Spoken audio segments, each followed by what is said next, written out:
All right. So if you're ready, we'll just get into it. The way I like to start these is hear your story. So if you could tell me a little bit about you growing up and what was your diet like? What was your family's nutritional awareness like when you were growing up?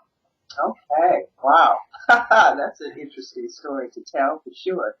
Um, I was actually born in the South, in South Carolina, Uh-huh. but I was raised in Milwaukee, Wisconsin. Okay. My mother went home to have me, and her mother was still living in the South at the time, right? So that's to say that I really, really have Southern roots as the backdrop for my family. My father was born in Mississippi, my mother in South Carolina. So that influenced the food lifestyle, so to speak, the eating. I don't like to use the word diet because it starts with the word die, and we're talking about living, right? Living. I like So that. the living lifestyle. So I grew up in a home with a typical Southern diet. I mean, everything from the pork chops to the ham to the bacon, da da da da da da, Yeah. And but the one thing I can say that I really believe helped set me on the path, believe it or not, that I'm on now, is that my parents came from a background of eating real whole foods. So if you were going to have collard greens or beans, things like that, you quite often pick those things or you grew them yourself. Yeah. Because that's what they did a lot in the South. It wasn't all the processed foods and such. So I'm from a generation where I did not grow up with a microwave. I'm from a generation where we didn't use a lot of frozen foods, things like that. So, but so when we had a holiday dinner, for example, there might be 4 or 5 meats on the table, but believe me, there are probably 10 vegetables, and they're real vegetables like Yeah. collards from the garden tomatoes, beautiful things like that. Always we had fruit at home, things like that. So my mother and father believed in providing whole, real foods. All right. So then, move ahead. I get growing up. I spent a year in New Zealand as a foreign exchange student. This was beautiful, beautiful. A place that had 90 million sheep at the time, but only 3 million people. But it was gorgeous. It was like paradise. And I grew up in the city. This was during almost my last year in high school.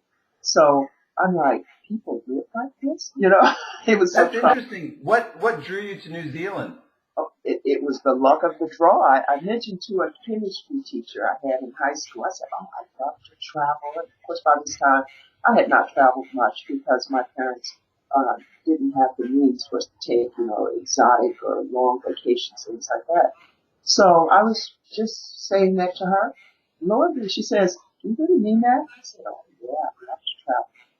So in the next few days or next week, I can't remember when, it's been many years, she comes back with an application for the AFS program, American Field Scholar Program. Apparently she was very much involved in this program. I'm Huh. like, wow, okay. So I fill it out. After a while, I get interviewed, da da da da. Then sometime later, I receive a letter in the mail that says, well, you've been selected for the American Field Scholar AFS program, and you're going to go spend a year in New Zealand. Well, so people heard me up and down the block screaming. I'm jumping up and down, right? Like I know where New Zealand is or what anything about it, right? I love it. I love it. Oh my God, what language do they speak? I didn't know if I needed to learn a new language. I just knew I was going, right? Totally. Yeah. Yeah, so fortunately they spoke English, or maybe not fortunately, in a way, it would be nice to have learned a language. But they spoke English. I stayed for a year. Oh, you talk about phenomenal experience. It was wonderful, wonderful. Now, Beautiful. by this time, I had stopped eating pork. So that was interesting because that had to do with some classes and things my father, my sister, and I took. Now, so that was a very interesting thing in my family because my mother did not stop eating pork, but my sister and my father and I did. So that was like, ooh, that put a tailspin into the cooking regimen and things like that because, of course, Southern cooking is pork and this, pork and that. Yeah. So that was a very interesting time. But one thing that did happen during that trip was I met one of the families I stayed with. Their older daughter and her husband were vegetarians, and I mean they lived close to the earth. People would probably call them hippies. And so that was a very interesting thing. So that was something that started some wheels turning in my head. Because at the same time, I visited a farm, and I was there during the birthing season for the lambs, right? Okay. Beautiful little innocent lambs being born, and they just living on grass. And I started thinking, we're going to chop them up, right? Lamb chops, blah, blah, blah. So, again, this started turning wheels, and I'm like, oh my God, they're not doing anything to anybody, but we're going to chop them up. And so when I got back from New Zealand, I was almost done with high school, and I just started looking around at my family's health because I like to be very active. So in one day, I might go bike riding, swimming, play tennis, all in one day. I just love to be active. It's a way to get around the city on my bike. So I'm looking at my family, and my mother is a master cook. I'm telling you, she could take a vegetable or something. She doesn't even know what it is, and whoo, turn it out, okay? All right. And same with my grandmother, and even my father would get in the kitchen. He worked factory jobs. They split their shifts, so somebody was usually home with the kids. So every now and then he'd get up and have to do breakfast or do pot of collard greens or something like that. So he could cook too. All right. But I started looking at the health of my family. And like many other families, there was obesity, and there was heart disease, and kidney failure, and cancer. And I'm like, this food tastes delicious, but if I keep eating like this, all this activity I love to do, that's going to be out. But I'm like, okay, this is the beginning of a long, long life. I plan to be here and get all the robust stuff, right? And so I said, okay, I need to make a decision.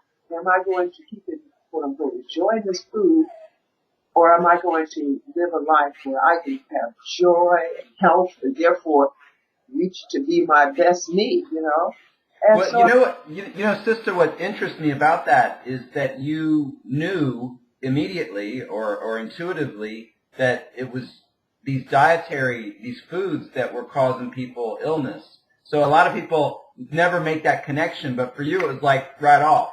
Well, what also helped was the fact that in school I always took sciences. I was very interested in sciences. I was interested, in matter of fact, when I started college, I was planning to go to medical school. So I was always science things. Always, I was interested in. I can remember the day I was reading an article in the Milwaukee Journal, and it was talking about the fact that the cattle were being fed radioactive feed.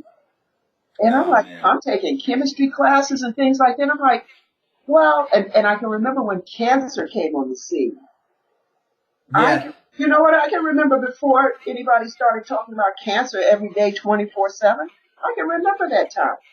And all of a sudden, and I'm like, okay, so if the cows are being fed radioactive feed, I learned and understood from my biology classes and such that toxins and such reside in the flesh, especially the fat of the animals, and all muscle has fat in it, right?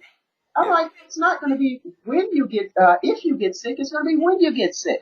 Right? So as I'm learning and reading about, now they're talking about genetically modifying the plants, right? I remember them talking about putting human DNA in rice. I remember when they were planning to do this, and how also, let me take a sip. Yeah. Some yerba mate. Okay, yeah. So I remember when they started, when I was reading how with the potato blight, and they started messing with the potatoes, and we got this one variety, and we're going to grow all of this one variety. Well, right. So when something came and attacked that one variety, it wiped out everything, Yeah. So just messing with the ecosystem and messing with the way people grow things and the variety they were growing, and all of the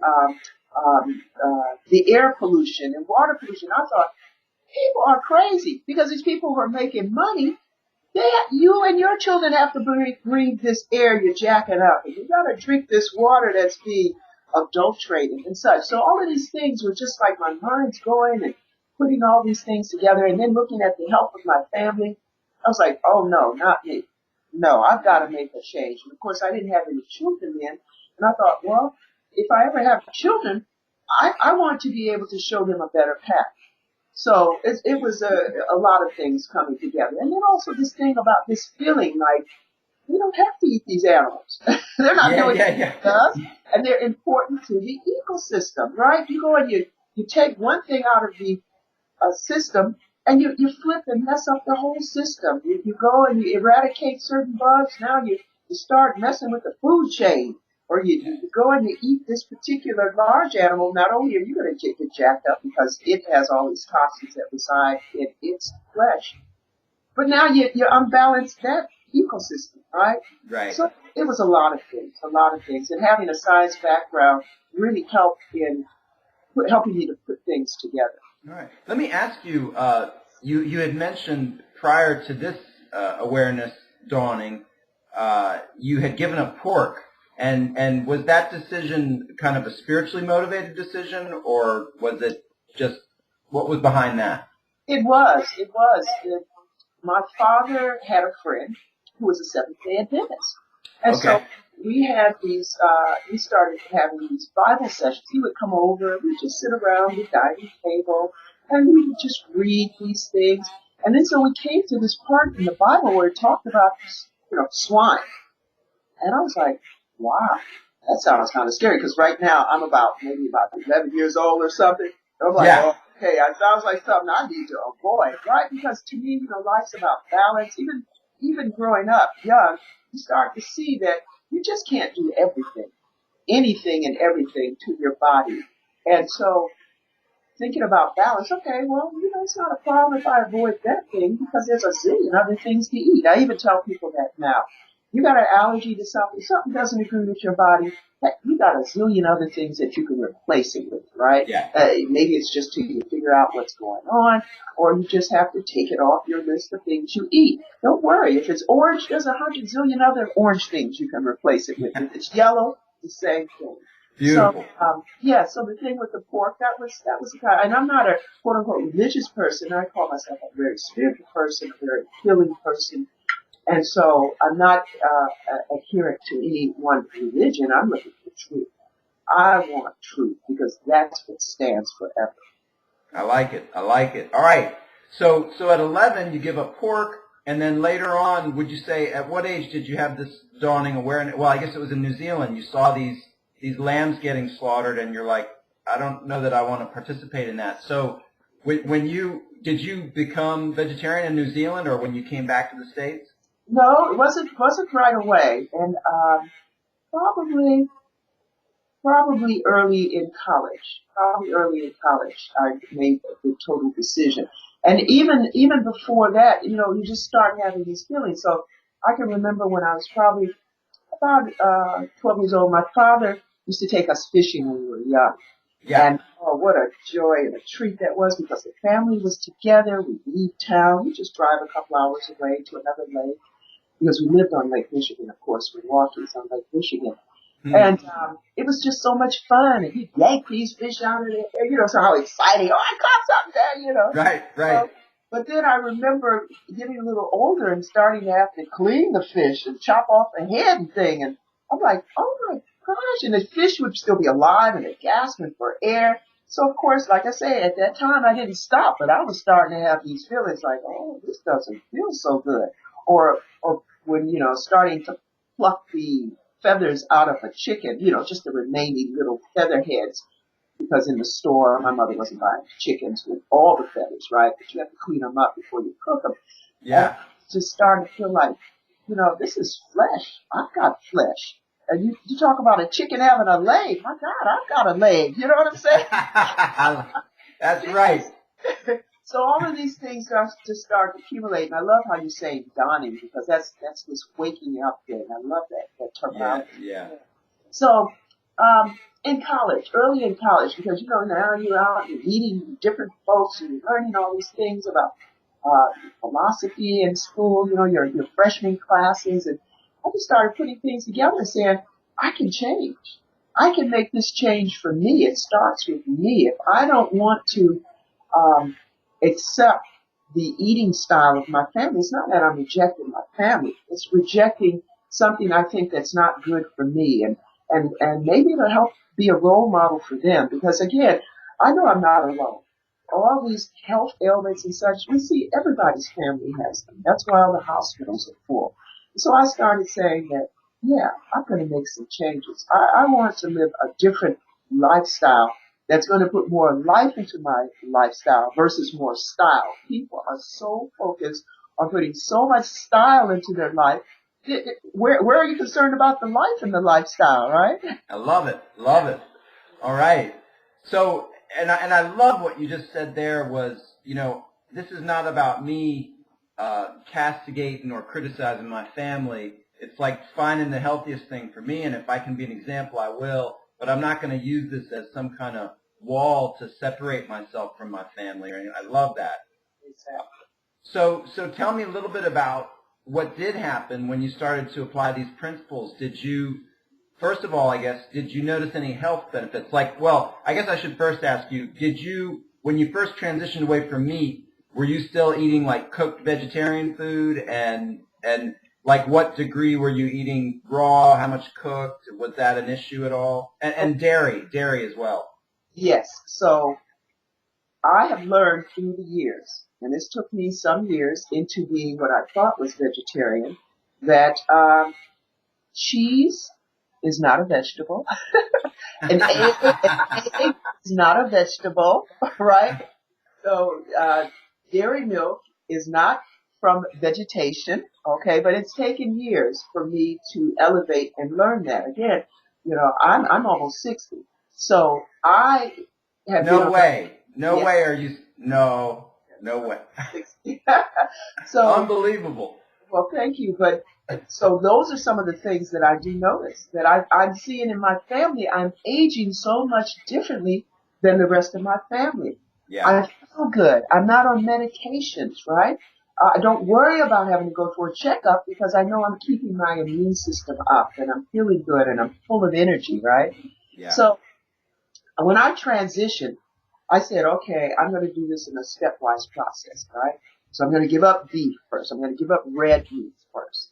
Then I gave up the dairy. The fowl. They have the birds. Yep. And then I gave up fish, right?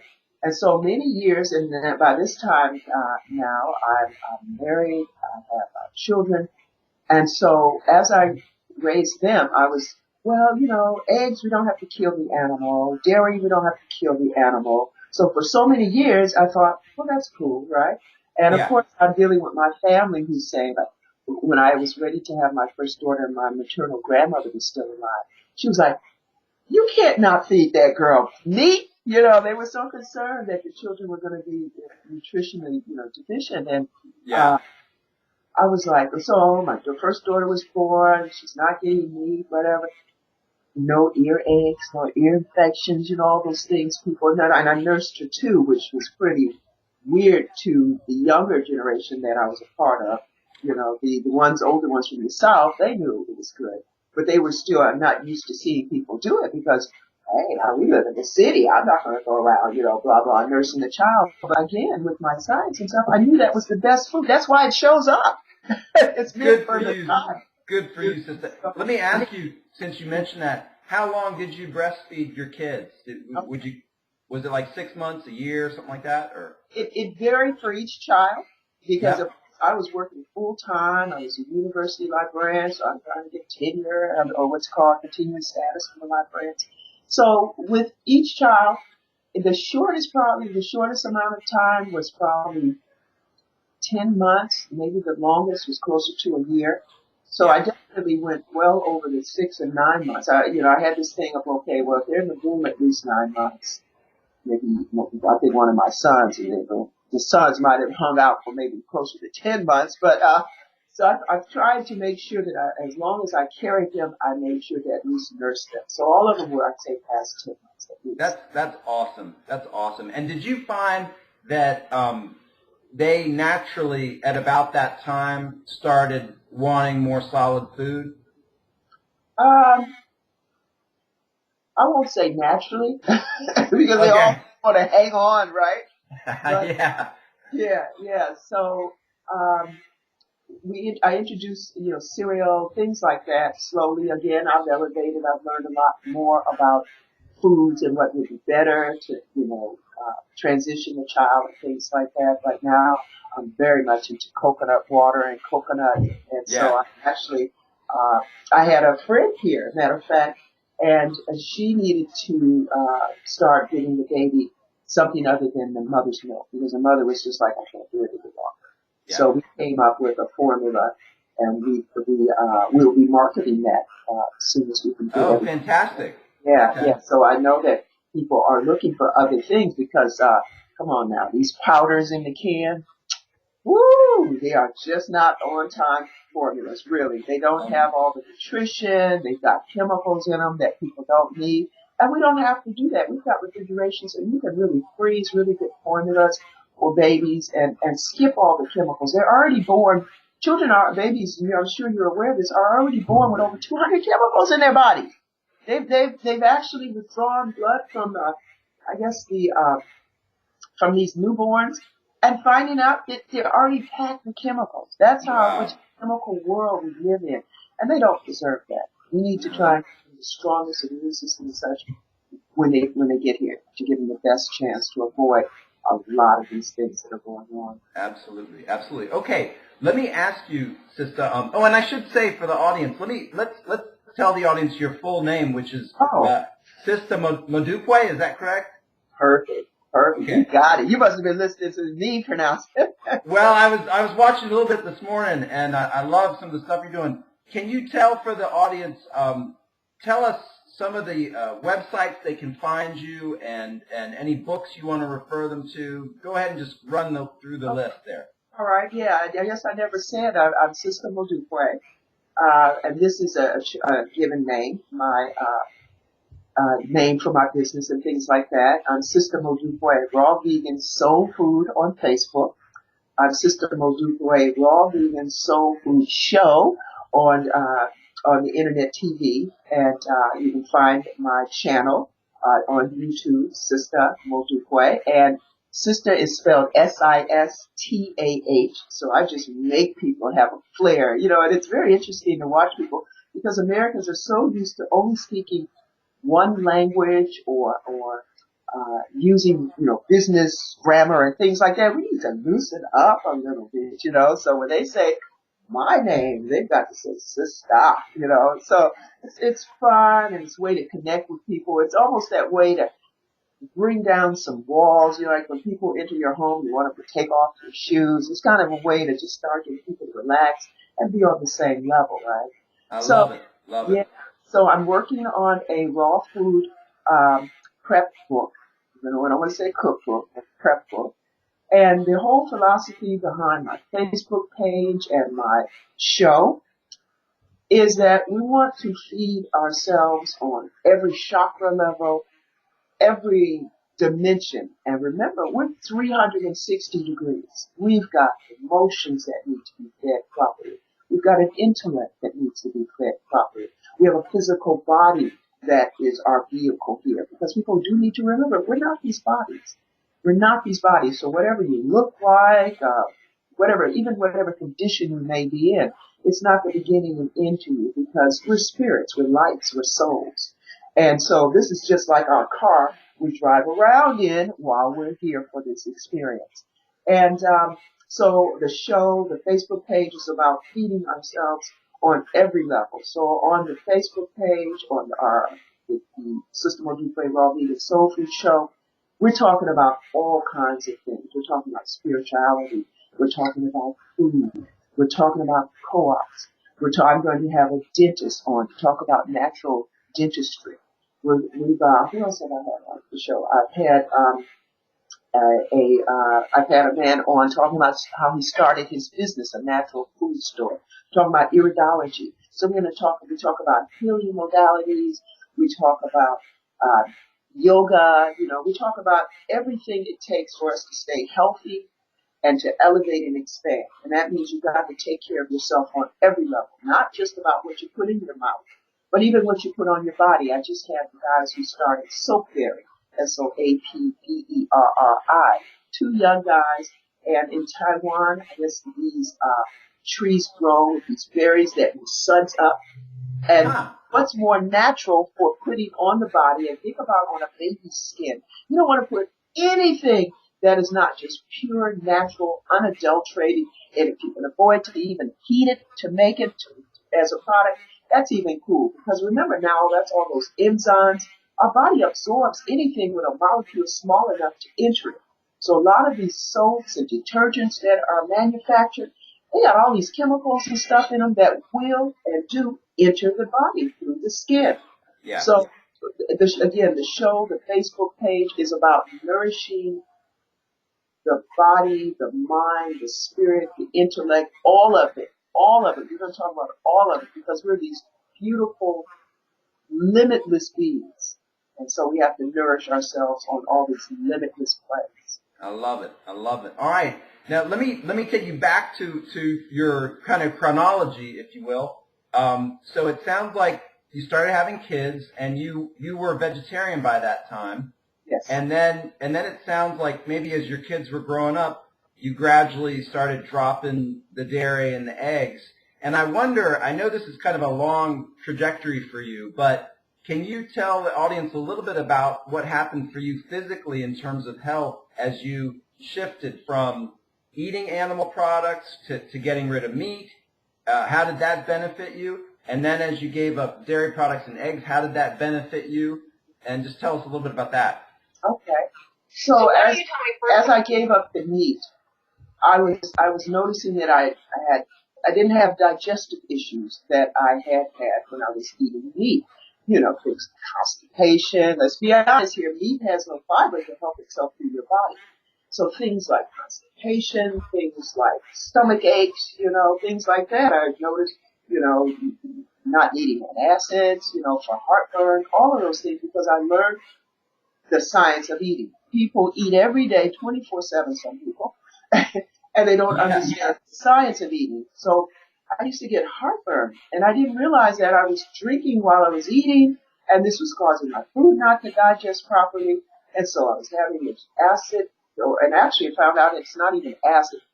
In the medical field, they call everything not what it really is, right? So acid reflux, I've learned, is not even acid. It's actually not having enough acid in the stomach, and so it's making things kind of sit there, and it's more like vinegar, almost like coming up. You know, when it causes damage, et cetera, et cetera. So I was noticing that I was not having those kinds of issues and problems. The more I dropped off things, the better my health became, the better my skin looked, the more energy I had, things like that. As I learned about eggs and dairy not being vegetation, and I dropped those things. I'll give you a great story. The last corporate job I had was in Tucson, Arizona. I was a librarian at the University of Arizona for a number of years. Moved out there, and now I'm exposed to these different types of plants. Everything from the cactus, because cactus bloom, they get flowers, different types of trees. Oh my gosh. I told people that I was taking antihistamines and things so I wouldn't get sinus headaches, so I could breathe, so that I wouldn't get congested in my lungs. Man, I was going to work, sitting in meetings and doing this, nodding, you know, because you take that stuff and it's making you nod. And I never even had to really take any of that stuff when I lived east of the Mississippi, but once moving west of the Mississippi to Arizona, now I'm exposed to a lot of different vegetation. My gosh. I'm nodding at meetings because the stuff is making me sleepy. I would have to stand up in the back of the meeting room so I could stay awake. Wow. I told people that I thought these poor people probably thought I was a drug addict. My head was dipping at the table, right? So I started going to a retreat, a holistic retreat. And that's where I was introduced to a fabulous raw chef named Sunshine. And I got there the first time I went. I got there in the evening at night, right? And so they already had their buffet out. Everybody else had eaten. They had a lecture going on. So me and my sister friends that I went with, we just go and we start piling our plates with food. And I'm like, eating this food, like, oh my God. All this food is raw. It is delicious. Of course, it was all vegan. And so I told him, I said, this food is great. I'd love to learn how to make this. So he said, okay, come on in the kitchen, right? Because, you know, at these retreats, they're always looking for more people to help out doing the food. Yeah. I went in the kitchen and I've never come out. So All I right. learned how to make this food. And I also learned that, hey, you need to give up the dairy, you know, I'd say eggs, that's not vegetation. And, you know, these animals are still enslaved to produce these products. Oh my Yeah. God, I never thought of it that way, right? So once I gave up the dairy and the eggs and stuff, bam, no more allergies. None. Wow. None. I was like, I was on cloud nine, and I already thought I was doing really good as a vegetarian, right? I Yeah. would say, because I've been on this path for over 30 years. Yeah. Well over 30 years. And I just felt so great. I just couldn't believe that I had gotten this higher elevation, like a, you know, but not just a skip, but a huge hop, right? Now So I that's just felt so much better. that's really interesting. Now tell me, it sounds like you gave up dairy and eggs. At this time, did you shift to completely raw, or were you still eating some rice and grains and bread, or how did that work out? Okay, so again, I'm learning more and more about what works not only for my body, but what is a better way to eat, right? So in that sense, even things like fasting. I began fasting once a week many Huh. years ago, and that felt great. So a part of our lifestyle, I really, really suggest to everyone that they should fast regularly. And I don't mean long fasts, because long fasts are really something that you need to be supervised doing, because that is actually a challenge for the body, not only a challenge for the mind, right? Do you want to eat something or whatever? But short fasts are very good for the body, like a 24-hour fast, something like that regularly, because what it does is allow the body to focus on maintenance and repair. So, oh my gosh, it feels so good to do that. Just 24 hours without food, just do water. So fasting is a very good regimen, and you can work up to more days. And like I say, if you're going to do more than, say, 3 days, you really need to let somebody know that you're doing it. You need to read up on it, and maybe even be supervised in some ways, because you don't want to damage your body. Because a lot of us are doing things now that are very foreign to the body. It's not like you grew up doing these things. So you want to transition into them in a way that they benefit you and not cause problems with the body. Even detoxing, because your body is naturally going to do that when you're not putting foods in. It's kind of like the smoker who stops smoking on the body. So all of a sudden it's like, wow, I got a chance to throw off all these poisons. So now all the cells are draining out all these toxins, and it causes strain on the body. So you want to make sure that you're in good health when you do this. You don't want to be like sick, or you've got a health ailment you're working on, because that may be too overpowering for the body. So, yes, so as I've done these different things, I've just started feeling so much better. And, wow, just people who are having health issues. I was reading about, what's the actor's name? What's his name? He was on a bus, he says, and this woman looked at him, and he kept having all these acne problems. And she told him, Woody Harrelson, thank you. Woody Harrelson. I was reading his story. Have you read that story where he says he's on the bus? Yeah. No. And this woman looked at him and told him, and he says he had been to all these doctors, tried all these different things. And she looked at him and told him, you need to give up dairy. And he thought to himself, that's all I need to do to get rid of this? And so he's got this beautiful story. I suggest to people, look him up online and read his story on how, because he's matter of fact, is he 100% raw? If he's not 100% raw, he's close to it. I think he's vegan. He's definitely vegan. Yeah. Right. And he says he just feels better. He says he has no problems with his skin any longer. Oh wow. It's a beautiful story. And it's the story of many people, many, many people. We just love helping people to understand how they can, elevate the way they eat and just change their life. And one of the big things I tell people is you can't keep doing the same thing the same way and want to see some elevation, some changes, some improvement. No, this is what's getting you to point A. If you want to get to point Z, you got to make some changes, right? Absolutely. Right, right.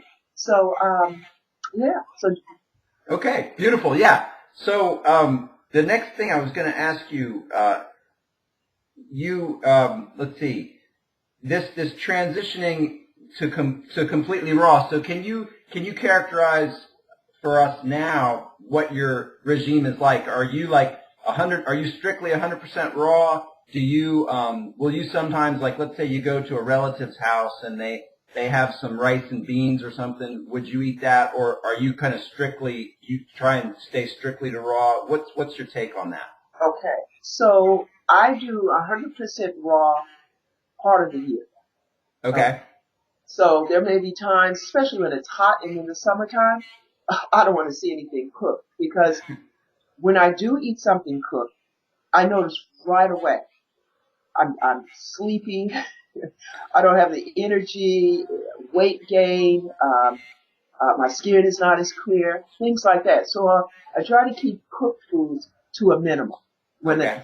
If I go to visit my parents in Milwaukee, Wisconsin, and it's 20 below, oh yeah, I might have to heat something up a bit, because I can, the chill. I can just feel the chill, and I'm not used to that. So, but what I do is I consult with people about their health and such. So if someone has a health issue, I tell them you need to at least do 90 days raw. This way, you're giving your body all it can get from the food. I put them on supplements, and I say, this is how you can turn this thing around. Now, when you get back into maintenance mode, and if you turn this issue around, then you may want to go back to a little cooked food. But you need to at least make sure that in a day, at a minimum, you're 80% raw. At a minimum, if you want to be optimal. Now, to be totally optimized, yeah, I do think that doing raw is the way to go. However, everybody's body is different. We talked a little about people either having allergies to something. Some people just don't like the taste of something. And I say, hey, that's fine. When I prepare food for somebody and they don't like a dish, it doesn't happen often, but it happens. And because everyone has different taste buds, or they're working up to eating more of the bitter foods when they have been on this sugar diet, way of eating. Well, I could almost say diet with, they're eating a lot of sugary things, because that's what it's doing to the body. So it can take some transitioning and some creative ways to try to get them to eat things that are more sour or tart or bitter, because I do understand that you really need to eat some of all those foods. Now that's real interesting, Sistah. What's your take on folks who try to eat like a fruitarian? Do you think that that's too much sweet if they're eating all fruit all the time? This is a good transition to understanding that when we say fruit, we mean food that has a seed in it, right? So people forget cucumbers are fruits. Bell peppers are fruits. So there are a lot of different foods that people don't think of as fruits. So with the fruitarian, someone who knows what they're doing to be a fruitarian, because you cannot become a wise, optimally, nutritionally optimized person, and that is something that we call ourselves teaching people to be optimized nutritionally.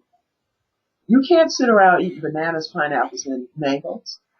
That's too much sugar, particularly if you don't live in the tropics and you're not real active. Now, when you talk about someone who, say, is an athlete, well, not only can they eat a lot more of the higher glycemic foods, they need to. They got to get calories in. If somebody's a marathon runner, they got to get calories in, right? Yeah. But if it's somebody who's sitting at a computer all day, you're not hardly moving, so you can't even burn that up, right? Yeah. So people have to realize that when people talk about a fruitarian lifestyle, they're not just talking about sweet fruits. They're not talking about just tropical fruits, right? That's cucumbers and bell peppers and other foods that have seeds in them but are not high glycemic, don't have a lot of sugar in them. Right. So, yeah. Okay. And let me ask you, when you do occasionally allow yourself some cooked food, either because it's cold weather or for whatever reason, what are some of the cooked foods that you think are acceptable? I don't think people need to eat a lot of grains. And there are a lot of things that are called grains that are actually seeds. And if I'm not mistaken, things like quinoa, you know, Yeah. so things like that. And again, I don't suggest people eat a lot of those things because number one, I remember hearing a nutritionist say, leave the grains for the horses, right? Because again, those foods have such a high, uh, carbohydrate load and sometimes calorie, well, maybe not so much calorie load, but carbohydrate load. People are not using their muscles enough to burn those things. So even if you're going to eat some things like that, you should make sure not to eat a lot of them. We need to eat a lot of greens. We need to eat a lot of fruits, not just the sweet fruits, right? And those are the kinds of things that we need to load the plate with. If you're going to eat a little cooked, eat them after your raw things Yeah. and small amounts. And there are really creative ways to even eat those things, right? So, for example, if you're eating some grains, you need to sprout them. You need to sprout them. Okay, well, we're talking about cooked, right? So, but you can still sprout them and then cook them. You just don't let them sprout a very long tail because at least you pump them up some with some Yeah. nutrition, right? And though, again, you're still going to get rid of the enzymes and even damage some of the vitamins, Right. maybe there's something else that can get through there if you're sprouting, right? So things like the quinoa and the amaranth and things like that, some of the more ancient grains, I do think it's best for people to stay gluten free because it causes a lot of damage in the intestinal tract and it causes a lot of allergies and things like that for people. Okay. So because a lot of grains have been monkeyed with so much in the lab, it's like why even eat them? So for example, like wheat. Wheat used to be around maybe 17% or so protein. Now it's like about 3%. Plus it's GMO like crazy. Plus it's one of the heaviest um, pesticide, insecticide, Yeah. artificial fertilized crops. So, you know, if you're going to eat something like that, keep it at a super minimum. Make sure it's organic. If you're either doing like the wheat berries, go on and sprout them first, soak them and sprout them. And then if you're going to eat something like a wheat bread, which I say again, keep to a minimum, do something like a sourdough where bacteria has worked on and transformed that particular thing. But if somebody is, I'm dealing with someone who has an ailment, some imbalance, they're trying to get back to balance and be centered. I tell them, no, leave it alone. It's too hard on the body to process. It's not the most nutritional food. So to get back in balance, you got to focus on the really nutritional stuff. On raw. Do raw. Right. Right. Okay. Yeah. So And I just wanted to tell a story. I have a friend, and I met her when we had our restaurant in Inglewood. We had a raw restaurant for about a year, looking for a new space now.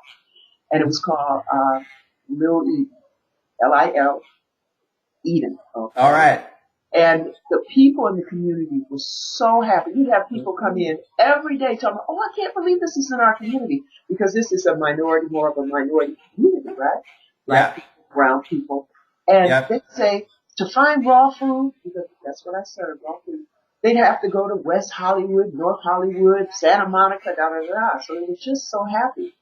And it's like people say, oh, kids won't eat fruit or fresh fruit or they won't eat vegetables. Well, if you don't give it to them in a way that they would enjoy and let them be a part of the process, help them to understand the benefits, yeah, they might reject it, right?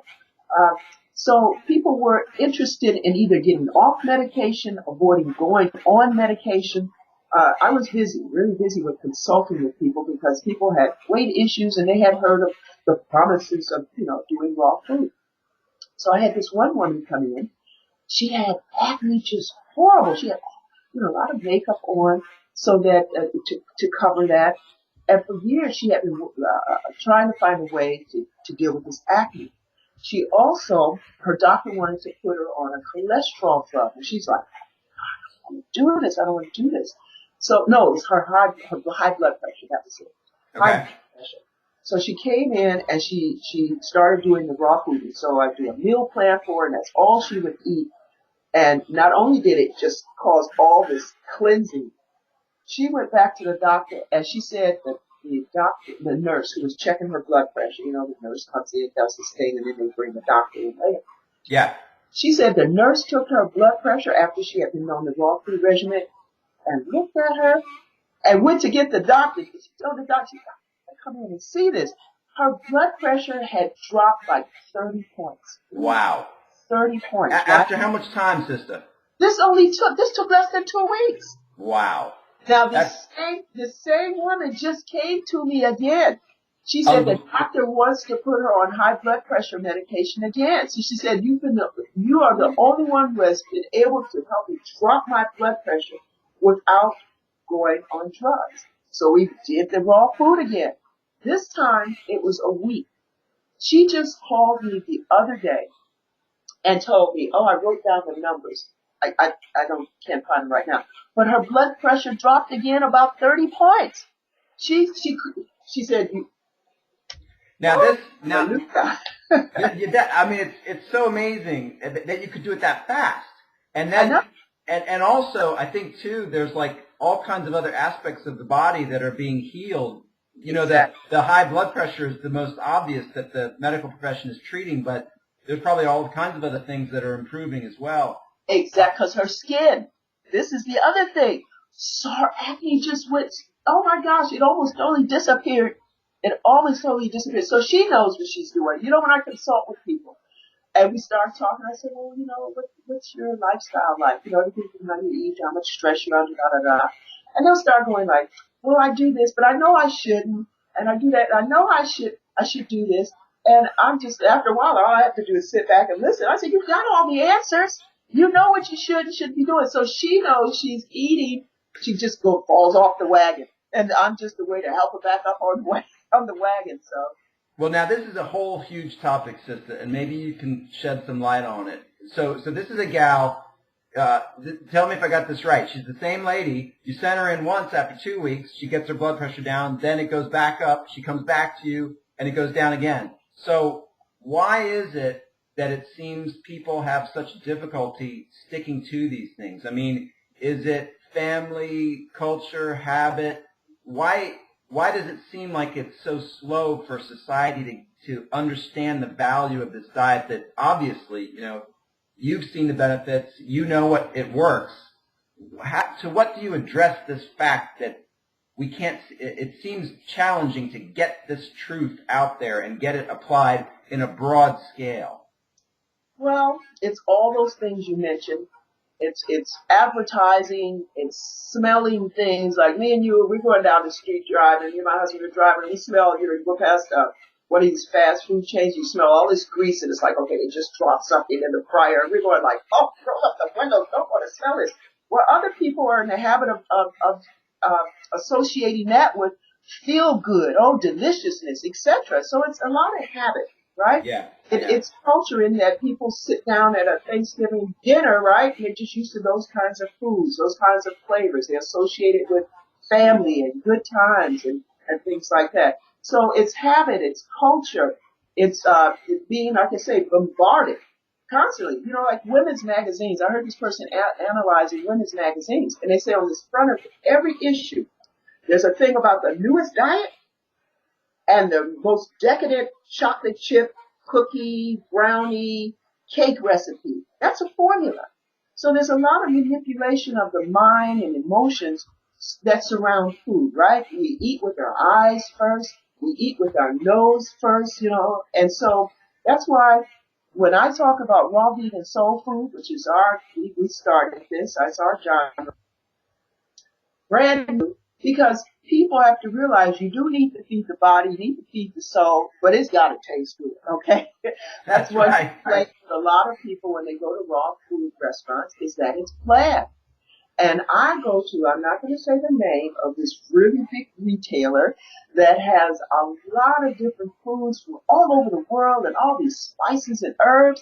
And anytime I go in there and try one of their raw dishes from the delicatessen counter, yeah, it's like, why is this so bland? You've got spices and herbs from around the world in here, and the food is bland. Well, oftentimes people are preparing the food who don't eat it.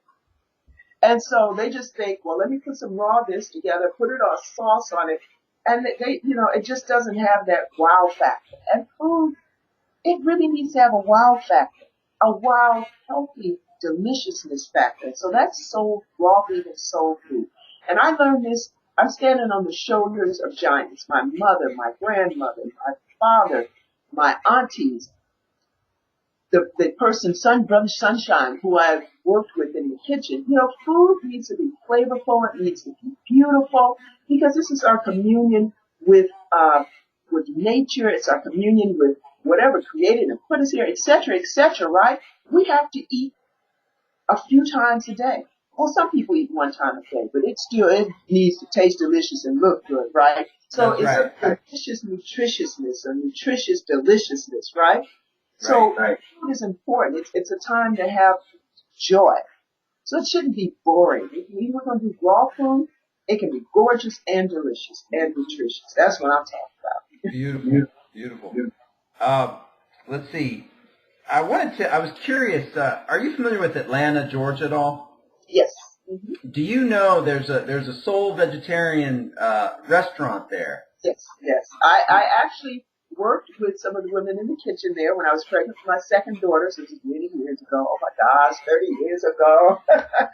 And but even before I went to that one, I was familiar with the one in Chicago. Oh, okay. I don't know that one. Okay. Yeah, so there's one in Chicago, and talk about some deliciousness. It's cooked food, but it's delicious. Now, I heard that they opened a raw place near the cooked vegan place in Chicago and in Atlanta. So okay. Check yes, that. I think I've heard of that too. Yeah. But it's pretty cool. It's pretty cool community there of folks. Very interesting community there. Right. So now you mentioned that you had a restaurant that Little Eden opened for a year. Does that mean currently are you not running a restaurant? I feel like I'm running a restaurant out of my kitchen. Because people said, okay, well, you're going to leave this location, but we still want this food, so. All right. I have people, I do pickup service, I cater, I do classes. Recently we did a class, I did a class at a large senior housing facility near where I live. Great. And that was such a joy to see the seniors enjoy the food and just learn a lot more about nutrition. Because you go to these facilities and it's like everybody's got diabetes. So many people are on canes, wheelchairs, and that's something I'm seeing. Younger and younger people are on canes or these little motorized vehicles, little motorized scooter things, yeah. or little children, obese. And so the thing is about getting this message out, showing them that the food can be nutritious and delicious and how it affects their body. And talking with them about other things too, exercise. That's so important. Even if you're 90, you need to get up and move, So there's just so many things. And meditation, you need to get somewhere and get still and quiet and dig inside. Don't be bored. Bore inside, because you got this infinite universe on the inside. And so all these ways to connect back with self so that you can become your best you. People here are so full of anxiety about money, about maybe they're worried about their children, maybe they're worried about their own health, things like that. Well, the flip side of that is you got these options. So instead of being worried about it, let's understand that we can do something about it, right? So beautiful. You like health? Be healthy. Don't worry about being unhealthy. Be healthy. I like to talk to people to understand, don't worry about the next virus, the next bacteria, radiation. But what are you going to do? Wait for a magic pill? Wait for a vaccine? We've got these phenomenal bodies. These bodies are the best machines to ever be designed, created, or built, right? Right. If I cut myself and I'm not bleeding out, yeah. I need to go see a doctor. I need to make sure that I stay healthy. So what? I can watch it heal. Which machine that's been built can do that, repair itself? But it needs the right nutrients. It needs the right supply materials to work with. That means minerals. That means vitamins. That means enzymes, amino acids. antioxidants. And so our food no longer has those things in it because it's not grown properly. They're monkeying with it in the laboratory with the genes. And so we have to supplement. And in the black and brown communities, this isn't something that we're not used to doing, being in a supplement community, kind of mind frame, right? Well, my uncle lived to 103 and he didn't take anything. Well, your uncle grew up in a totally different world. The air was cleaner. The water was not adulterated, right? People lived closer in family units because a lot of things that are tearing people's health up is stress. They're Yeah, not and quiet. it's true too. You know, a lot of times everybody cites the one uncle or grandfather that lived to be 105, but they don't mention the 10 other people who died of a heart attack at 50, 65, whatever. So That's a I tell you great. what, sister, if you have time, what I'm going to do, I'd like to hang up on you for a second and call you right back and do Okay. like a part 2 because I got a few more questions I want to ask you. But it'll be easier for me to process this if I do it in 2 sections. Okay. All right. I talk a lot. You tell I get excited about this. I could talk forever. Oh, you're awesome. You're awesome, and I'd keep you here all day. Let me just I'm going to hang up on you. Hang on for 2 seconds, and I'll call you right back. Okay. Thank you. All right. See you soon. All right.